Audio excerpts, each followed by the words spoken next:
Welcome back dear students. आज हम पढ़ने वाले हैं एवीएल ट्री के कंसेप्ट के बारे में। तो आइए शुरू करते हैं। एवीएल ट्री को कंटिन्यू करें उससे पहले हम बात करते हैं कि हमने बाइनरी ट्रीज देखे थे। बाइनरी, जहाँ नाम से ही पता चल रहा है बाइनरी मतलब दो, तो बाइनरी ट्री में मैक्सिमम किसी भी नोड के 2 चाइल्ड नोड हो सकते थे। ठीक है, उसके बाद नेक्स्ट हमने देखा था बाइनरी सर्च ट्री। इससे जस्ट पहले वाले वीडियो में हमने बाइनरी सर्च ट्री के बारे में डिस्कस किया। आपने यदि वो वीडियो चेक नहीं की हो तो आप जाकर वो चेक कर सकते हैं वीडियो। तो बाइनरी सर्च ट्री कुछ रूल्स फॉलो करता था, ताकि क्योंकि बाइनरी ट्री में कुछ रूल्स नहीं थे। यदि किसी एलिमेंट को सर्च करना होता था तो हमें पूरे ट्री को सर्च करना पड़ता था, तो उसमें जो टाइम ज़्यादा लग रहा था उस टाइम को थोड़ा रिड्यूस करने के लिए हमारे पास आया बाइनरी सर्च ट्री, जिसमें हमने रूल्स लगाए थे कि छोटी वैल्यूज़ लेफ्ट साइड में मिलेंगी और बड़ी वैल्यूज़ राइट साइड में मिलेंगी। तो यहाँ पर हमारा जो सर्चिंग का टाइम था वो थोड़ा कम हो गया था। लेकिन जब हम अगर बात करें तो कई बार ऐसा होता है कि यदि हमारे पास मान लो बाइनरी सर्च ट्री दिया हुआ है, यदि हमसे कहा जाए कि हमें ये वाला एक इसका ट्री बनाना है, तो हम ट्री बनाएंगे इसका बाइनरी सर्च ट्री। 6 बड़ा है 5 से, इधर गया, 7 भी बड़ा है, इधर आया, एंड 8 भी बड़ा है। तो इसको बोलते हैं, क्योंकि सारे नोड्स लेफ्ट राइट साइड में ही आए हैं, तो हम इसको बोलते हैं right skewed. Right skewed binary search tree. तो इस केस में क्या होता है कि जब हम सर्च कर रहे हैं मान लो 8 को, वर्स्ट कंडीशन, तो हमें सारे एलिमेंट्स को सर्च करते हुए लास्ट तक आना पड़ता है। तो यहाँ पर अपने सर्चिंग का टाइम तो कम हुआ ही नहीं, तो इस टाइम को रिड्यूस करने के लिए नेक्स्ट जो हमारे पास आया वो है एवीएल ट्री। तो चलें इसके बारे में डिस्कस करते हैं। एवीएल ट्री क्या करता है? तो एवीएल ट्री एक बाइनरी सर्च ट्री ही होता है, लेकिन ये बैलेंस्ड होता है। ये अपने आप को खुद बैलेंस करता है। तो बैलेंस कैसे करेगा? ये जो अपना यहाँ पर एक ही साइड में जा रहा था पूरा ट्री, तो ये एक ही साइड नहीं जाने देगा, बल्कि उसको बैलेंस करके, जैसे यदि मैं एग्जांपल दूं तो इसको बोलेंगे हम एक बैलेंस्ड ट्री, जिसमें लेफ्ट और राइट सब ट्रीज को यदि हम देखें तो ज़्यादा डिफरेंस नहीं आएगा। लेकिन यहाँ यदि देखें तो लेफ्ट में तो 0 चाइल्ड है और राइट में ही सारे चाइल्ड नोड्स हैं। ठीक है, तो अब जो बात आती है बैलेंसिंग की, तो यहाँ एक कीवर्ड आता है बैलेंस फैक्टर। तो बैलेंस फैक्टर कैसे कैलकुलेट करते हैं? उसका फॉर्मूला होता है height of left sub tree minus height of right sub tree. तो हर नोड के लिए बैलेंस फैक्टर कैलकुलेट किया जाता है यहाँ पर। ठीक है, तो यहाँ पर हम कह रहे हैं कि जो बैलेंस फैक्टर है, जो डिफरेंस आए इन दोनों वैल्यूज़ का, उसको हम बोलेंगे बैलेंस फैक्टर, और इसकी वैल्यू कभी भी 1 से ज़्यादा नहीं होनी चाहिए। ठीक है, सो ये चीज़ हमने यहाँ कही थी। अब हम यहाँ देख लेते हैं कि वैलिड बैलेंस फैक्टर्स वैल्यू कौन कौन सी हैं।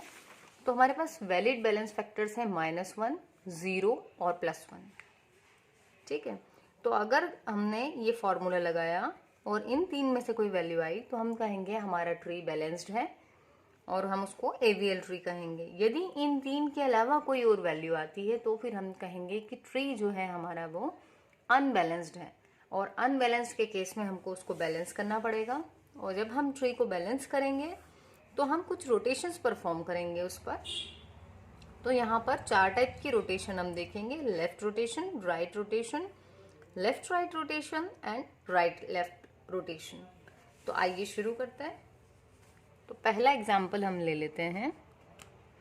हमारे पास मान लेते हैं कि वैल्यू जो है वो है 10, 11 एंड 12। ठीक, अब हमसे कहा गया है कि हमें इसका एक बाइनरी सर्च ट्री बनाना है। तो हम इसका बाइनरी सर्च ट्री बनाते हैं। 10 को बनाया हमने रूट नोड,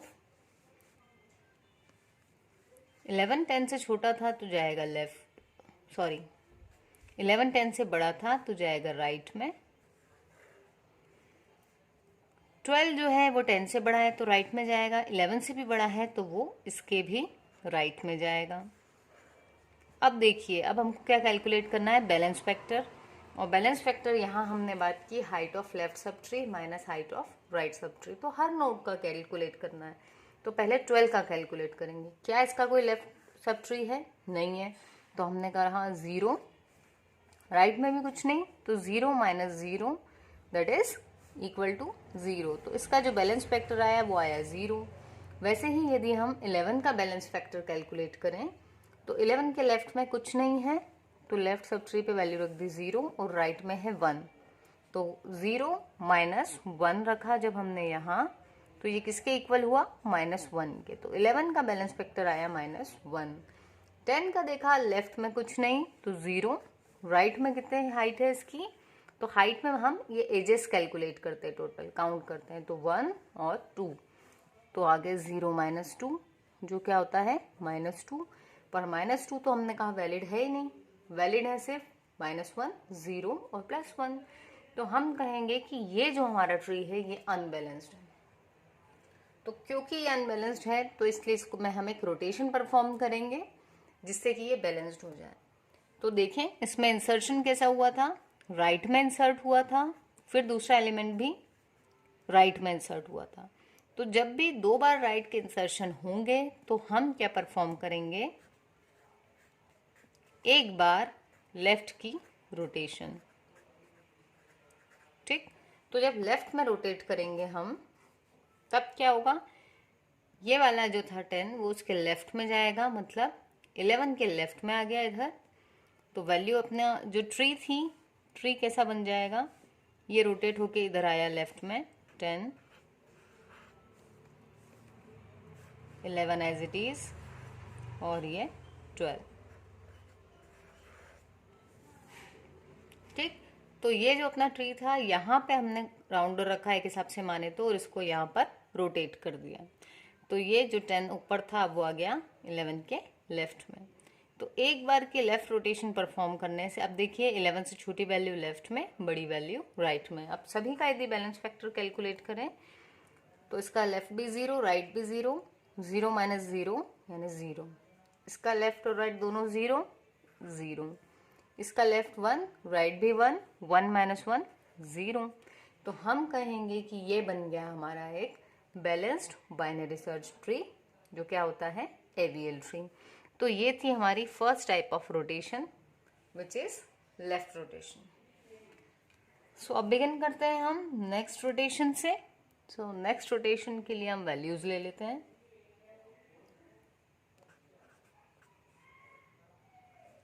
यही वैल्यू ले लेते हैं, आप चाहें तो कुछ भी ले सकते हैं। अब हमने ये वैल्यूज ले ली, ठीक है। अब हम इसका रोटेशन देखेंगे, लेकिन उससे पहले इसका ट्री बना लेते हैं। तो रूट नोड बना 12, 11 12 से छोटा था आया लेफ्ट में, 10 11 से छोटा था तो ये कहाँ आ जाएगा 11 के लेफ्ट में। अब यदि बैलेंस फैक्टर कैलकुलेट करें तो इसका तो आ गया 0, क्योंकि इसका लेफ्ट भी कुछ नहीं है, राइट भी कुछ नहीं। 11 का देखें तो लेफ्ट में 1 है, राइट में 0, तो 1 माइनस 0 मतलब 1। 12 का देखें तो लेफ्ट में 2 है, राइट में 0, तो 2 माइनस 0 हो गया 2। तो ये 2 के कारण ये हमारा ट्री क्या है अनबैलेंस्ड। अब क्या करना है इसको बैलेंस्ड। तो देखें हमने इसमें इंसर्शन कैसा हुआ था, लेफ्ट इंसर्ट हुआ था, दूसरा भी लेफ्ट। तो एल एल इंसर्शन जब हुआ तो ट्री अनबैलेंस हुआ। इसको बैलेंस करने के लिए हम करेंगे एक रोटेशन सिर्फ, वो भी राइट साइड में। मतलब पहले हमारा ऐसा था तो हमने इस साइड रोटेट हुआ, नाउ हम राइट साइड रोटेट होंगे। तो 12 आ जाएगा 11 के राइट साइड में। देखें यहाँ पर ये रोटेट होकर के आ जाएगा यहाँ पर, तो 11 आ गया अपना यहाँ से छोटी वैल्यू 10 यहाँ पर, और ये रोटेशन के बाद अपना ट्री बन गया। अगेन बैलेंस फैक्टर कैलकुलेट करोगे सभी का 0 आएगा, ठीक है। तो ये थी हमारी कौन सी रोटेशन, राइट रोटेशन, ठीक है। नेक्स्ट देख लेते हैं हम। नेक्स्ट हमारे पास में आ जाएगी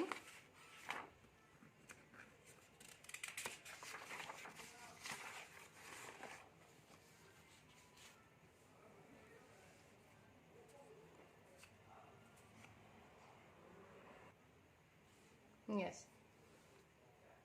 सो यहाँ हमारे पास में वैल्यू आ गई। हमने मान लो लेफ्ट राइट रोटेशन देख रहे हैं नेक्स्ट हम, दैट मीन्स यहाँ हमको डबल टाइम रोटेशन करना पड़ेगा।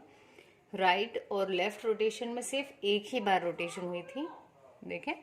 तो 12 बना हमारा रूट नोड, 10 जो था वो 12 से छोटा था तो आया इस साइड, 11 12 से छोटा है मतलब लेफ्ट में जाएगा, लेकिन 10 से बड़ा है तो 10 के राइट में जाएगा।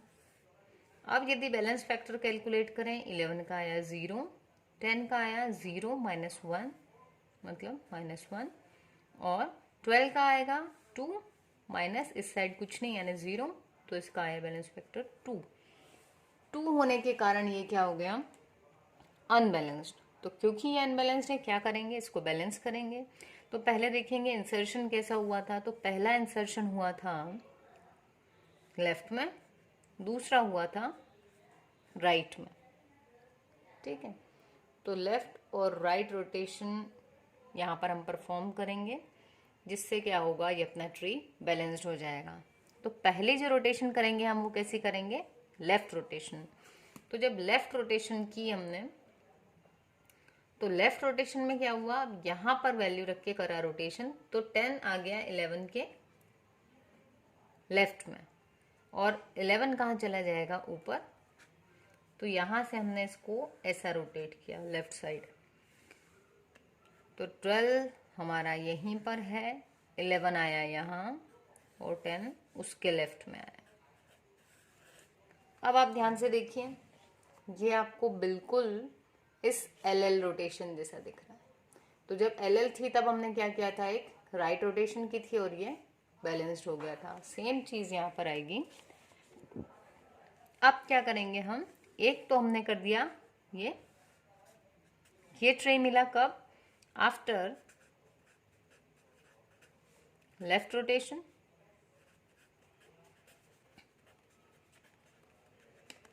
अब इस लेफ्ट रोटेशन के बाद इसको करेंगे राइट में रोटेट, तो आ जाएगा 11 ऊपर, 10 यहाँ और 12 यहाँ, ठीक। ये हो गई यहाँ पर राइट रोटेशन। ऐसा क्यों करना पड़ा, क्योंकि अगर बैलेंस फैक्टर देखें 10 का तो था 0, इसका आया 1, लेकिन यहाँ फिर यहाँ 2 है, यहाँ 0, मतलब इसका बैलेंस फैक्टर 2 था। तो उसको बैलेंस करने के लिए अब जब कैलकुलेट हुए तो सबके बैलेंस फैक्टर 0 मिले हुआ है, ठीक है। So now will continue with fourth type, which is right left rotation. तो इसके हम कुछ वैल्यूज ले लेते हैं।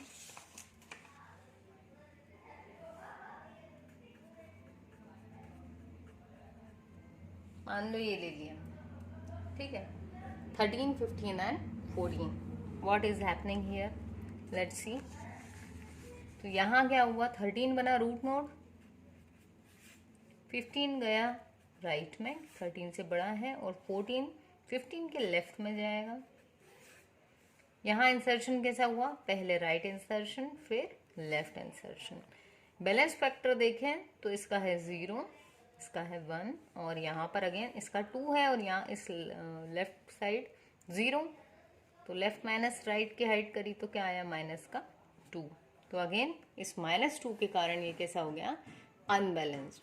सो what we have to do here is, सबसे पहले हम क्या करेंगे, राइट रोटेशन परफॉर्म करेंगे एंड देन हम करेंगे लेफ्ट रोटेशन। तो देखें, जब हमने राइट रोटेशन किया तब क्या हुआ, ये इधर आया, 15 आ गया नीचे,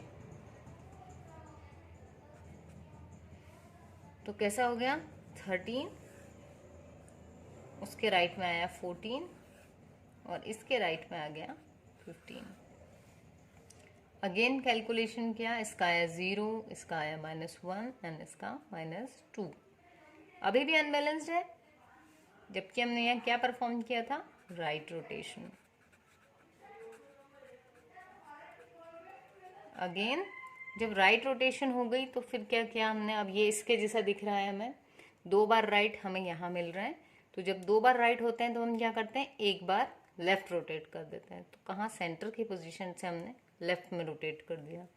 तो अब हमें वैल्यू मिली रूट नोट 14, ये लेफ्ट में आ गया, 13 आया इसके लेफ्ट में और 15 आ गया इसके राइट में। सो ये बैलेंस ट्री मिला कब?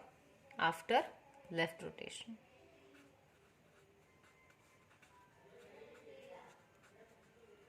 तो जब सेम डायरेक्शन में इंसर्शन हो रहा था राइट, तब हमारा एक ही रोटेशन से काम चल गया।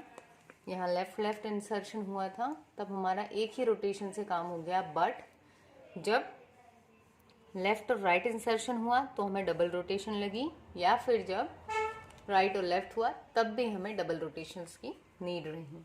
तो अब जब हमारे ट्रीज ऐसे बैलेंस्ड हो जाते हैं, तो मान लो किसी एलिमेंट को सर्च करना है, तो उस केस में हमें, जैसे इस टाइप के केस में तो पूरे ट्री तक जाना है, यदि 12 को सर्च करना है तो तीनों को ट्रेवर्स करना है। बट जब ये बैलेंस्ड हो गया तो अब हमें सिर्फ 2 ही एलिमेंट्स को सर्च करना पड़ता है। ये तो बहुत छोटा ट्री है, इसलिए यहाँ एलिमेंट आपको 2 दिख रहे हैं। अगर और बड़ा होता तो इस साइड का जितना बड़ा पोर्शन था वो पूरा फ्री हो जाता रिलीज, और हम इस वाले पोर्शन में ढूंढते हैं।